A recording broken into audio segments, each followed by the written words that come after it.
All right, so yesterday we talked about entrepreneurship, and you guys told me some entrepreneurs. You talked about Russell Simmons, Oprah, Dr. Dre, because he has Beat headphones.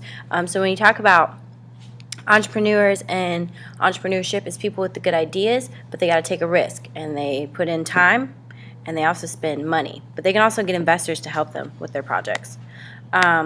Couple things we need to remember. We talked about an example of industrialism yesterday. Like when we discuss the cottage industry, you need to understand that the cottage industry is going to be that industry that happens at home. That's why you have the name cottage. And when you discuss a cottage industry, you need to think about how cottage industry is items that are handcrafted, made at home. The price is usually higher because of the quality. The quality is better. So you have a picture of people weaving here.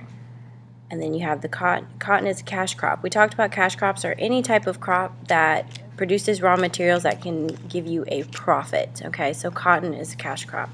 And then you're going to have like the invention of Eli Whitney's cotton gin, which helps the cotton be processed faster.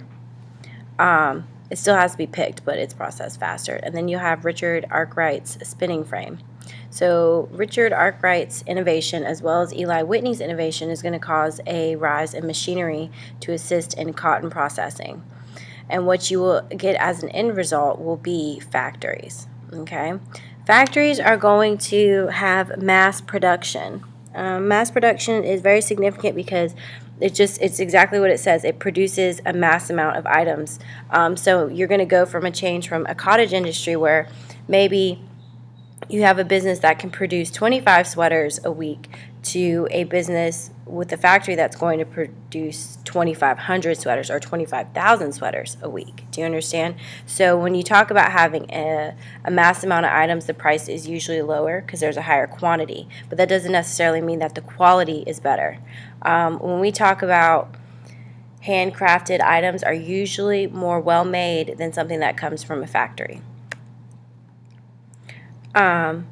Now, another thing you need to think about is that these are examples of the cottage industry where you're working at home. It's handcrafted.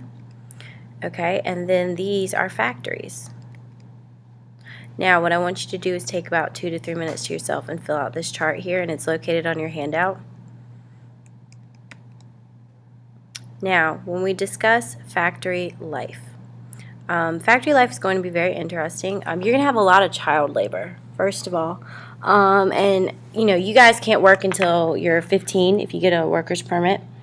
But during the 1700s, 1800s, we didn't really have many laws about children working. And children would work from the age that they could walk, maybe 3 or 4 years old, in a factory system. Now, what are some of the risks that you have to think about is that children are little and they're small, and it's kind of awesome to the people who own the factories because they can fit in areas and crevices of the machinery when it is broken or something's jammed. But the downside is that children do not always pay attention as well as adults do, and a lot of children will lose their fingers and their toes, and some children didn't wear shoes in the factory. Also, factories are very poorly ventilated, which means they don't have a heating or cooling system. So in the winter, it's very cold, and in the summer, it is very hot. And when you also talk about spinning with threads, there's a lot of fabric fibers that are in the air that can get in your lungs and cause sickness and you have a hard time breathing. You have to understand that also workers during this time don't have rights like they do now. You would work a 14-hour day and make a very small amount of money. And when we discuss these families with factory life, a lot of children are going to go to work as well as their parents, and they're going to spend a large amount, like 14-hour days in the factory to go home and sleep and to start the day over again and do the same thing just to make a little amount of money. That's why most families had most of their children working. But when children are working in a factory, that means that they're not gaining an education. And you can see a picture right here.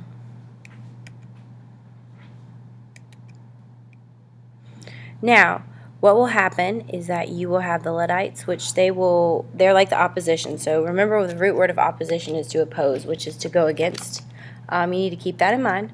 And what they will do is they're going to resist factories and they're going to rebel. They see that there are unfair things happening in the factories. There are injustices towards the children. And also, labor unions are going to arise during this time. And labor unions are exactly what they are: people who labor and work very hard. They, have unity, and they work to have rights and freedoms in the factory. So, what you have to think about is labor unions are going to work to limit the hours, and they're going to require children to be at least 9 years old. Now, you guys have to be a little bit older than that now to have a job, but during this time, that was making a lot of progress when you have 4 and 5 and 6 and 7 and 8-year-olds in a factory. The Sadler Report is going to deal with investigations of the factory system and how children are working. They're going to speak to children and investigate and try to figure out the conditions of the factories. Because what you need to understand is that factory owners are going to do their best to try to silence their workers from exposing the injustices that are going on in the factories. Also, they're going to try to get to make it look a lot better than it really is in the factories, and they're going to try to get people to lie so that their factories won't be shut down or that these new laws won't be enforced. Now, you're going to have a couple new philosophies that are going to arise between the 1700s and the 1900s dealing with industrialism. First of all, you have Adam Smith, which is laissez-faire government. You already have learned about this about 3 times, where Adam Smith is going to talk about that the government needs to be hands-off of the economic market, and that they need to kind of let the economic market kind of run itself. Because the less that the government's involved, the more people can have individual business and things like that.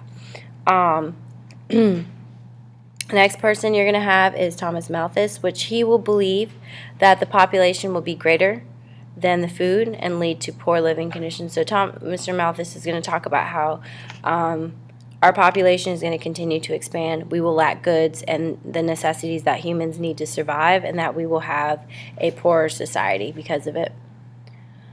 Also, Robert Owen will create this idea of a utopia through socialism. And remember that we've talked about that utopia is like an ideal, perfect society. And we will explain socialism a little bit more in the next unit when we get to socialism and communism. Also, you have Karl Marx, and this is not the first time that you're going to hear about Karl Marx. We're going to talk about him extensively in the next unit, but he is going to talk about how the government should own production. And he's really going to come up with a lot of these theories after there's been several rebellions against factory owners and business owners. And this is going to lead to communism. And we've talked a little bit about communism. And I know that you understand that communism, the government has extensive control over many factors of society, the economy. And we're going to talk extensively about that in the next unit as well.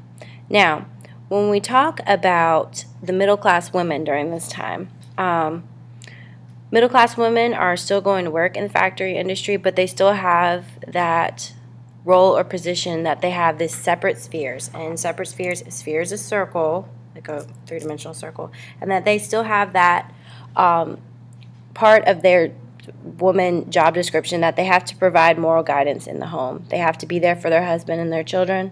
So these women will still, have some type of job, maybe possibly outside the home, working in factories, but they still have to provide those moral guidance, and they still have to be at home at night to help and assist their family and take care of them.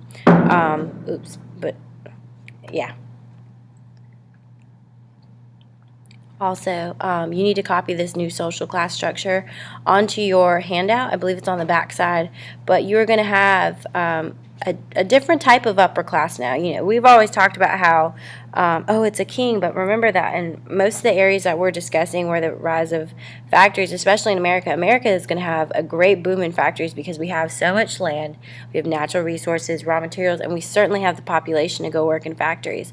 So when you talk about America, they're not going to have a monarchy in their hierarchy anymore. We'll have leaders, and the big group of leaders that are going to head up the new social class structure is going to be the entrepreneurs. And you know that entrepreneurs are people who take a risk by investing their money and their time into a business risk. So it's just like when you guys talked about Dr. Dre, and you're like, well, Dr. Dre took his time and he created the headphones idea and he put money in it. This is very true. Dr. Dre was an entrepreneur. He didn't know if he was going to make a lot of money off those headphones, but he did, because his name is popular and he made a lot of money off of it. And you guys love headphones. So when we talk about Andrew Carnegie, he is going to be an entrepreneur when it comes down to the steel market. Cornelius Vanderbilt. If you've ever heard of the Biltmore Estate, his family built the Biltmore Estate, Vanderbilt. So it's located in the mountains. It's a very beautiful place, but that used to be their mansion and their home.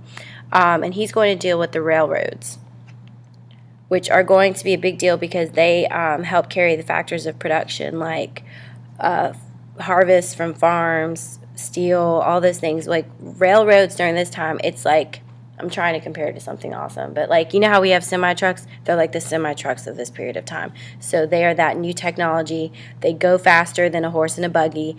So he is going to kind of monopolize the railroads, but he's going to make a great amount of money, and he's going to take a risk and invest in the concept of the railroad. It's going to work out for him because this is the house that he built. And you can actually go and take tours of this house. They have an ice cream parlor and a gift shop. It's very nice. Also, you have John D. Rockefeller, like Rockefeller Center in New York, and he's going to invest in oil. Now, the middle class is going to consist of managers, supervisors, and engineers. And then your lower class will be your factory workers and your miners. When we discuss industry and the factories of production, I want you to think about what factories are like in America, or what do you know about factories. I'm going to open up, after you listen to this lecture, I'm going to talk to you guys about a couple things that you've heard or you know about with factories, and I'm also going to show you a video. So this is your lecture for today. Make sure that you pause, rewind, fast forward as you need to. Make sure you listen to this lecture completely because you need it. Have a good day.